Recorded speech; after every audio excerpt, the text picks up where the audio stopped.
A skull was found in a sinkhole in Franklin County. I'll have that story coming up. A Georgia man is now in a Lexington jail facing 55 charges. Police say that he used stolen credit information to buy gift cards. We'll tell you where they're doing another fundraising drive for storm victims out in eastern Kentucky.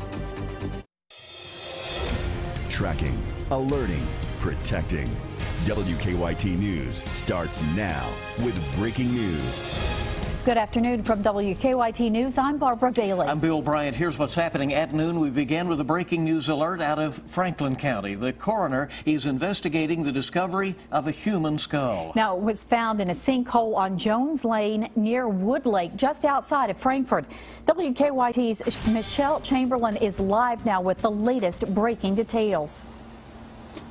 A skull was found here on Knoll Creek Farm in Franklin County yesterday. We do know this is a human skull that was found here in the Switzer community. As you can see behind me, crews are on the scene trying to find more information about this skull that is about 12 feet deep in that sinkhole. Now, Franklin County Sheriff Pat Melton says the sinkhole itself is about 20 feet deep with a stream running underneath it. We've got an excavator. We're going to start excavating to get down to where the skull is, and we are working this case as if it is a homicide scene.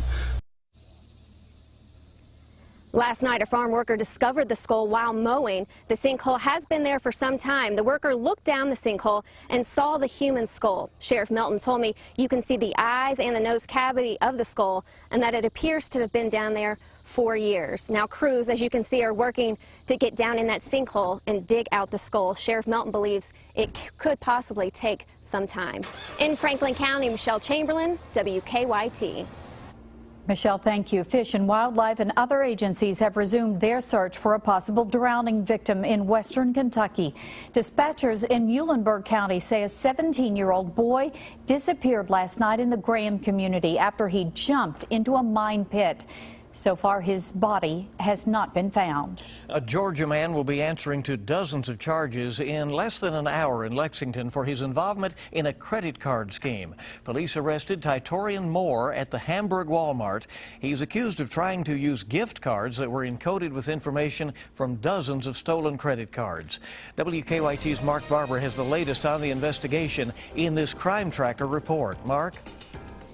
Officers say credit skimming schemes like this one can turn into lucrative businesses for criminals.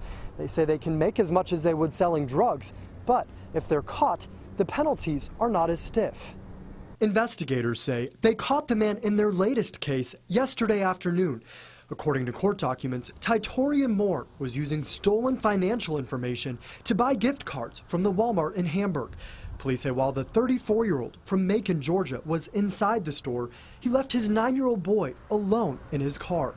According to court papers, Moore skimmed the credit information off at least 50 credit and debit cards.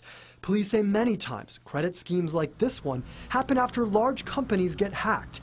That's when crooks start buying stolen credit card numbers online, and then they use that data to forge their own credit cards.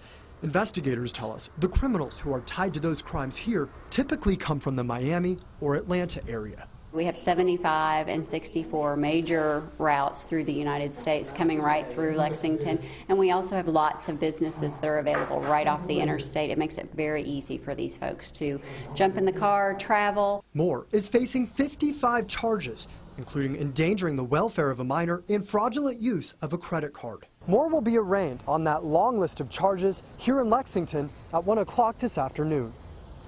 In Lexington, Mark Barber, WKYT. Mark, thank you very much. And by the way, police say in the past month, all gas stations in Lexington have started putting security tape on the doors to their gas pumps to prevent the installation of credit card skimmers. If you see that the tape is broken on one of those, do not fill up at that pump. More help is on the way for flood victims in Johnson County. The Franklin County Judge Executive's Office has teamed up with the fire department to hold a donation drive to collect supplies for those in need. WKYT's Rebecca Smith is in Frankfort now with more on how you can help. Rebecca. Here in Franklin County, they are trying to fill fill this big trailer with stuff. As you can see, they've got a ways to go. They're collecting disaster relief supplies for folks in eastern Kentucky. From cleaning supplies to baby products, anything and everything you can think of is needed for flood-ravaged eastern Kentucky. The Franklin County Judge Executive's office is spearheading this donation drive. Fiscal court employees saw the coverage on the news of all the flooding chaos and decided they needed to step in and help. You could see the devastation that it would cause to your neighbors and to your family and your friends, and this was on such a much bigger scale that it really hit home, and I wanted to try to do something to help these people out. There are 3 drop-off locations for you here in Frankfort. One is the Industrial Park Fire Station. Another one is at the fire station on Evergreen Road, in addition to the Fiscal Court on West Main Street downtown. In Frankfort, Rebecca Smith, WKYT. Thank you, Rebecca. And the Franklin County Judge Executive's office also collected a large monetary donation to purchase some wheelbarrows. Supplies will continue to be collected until Friday afternoon.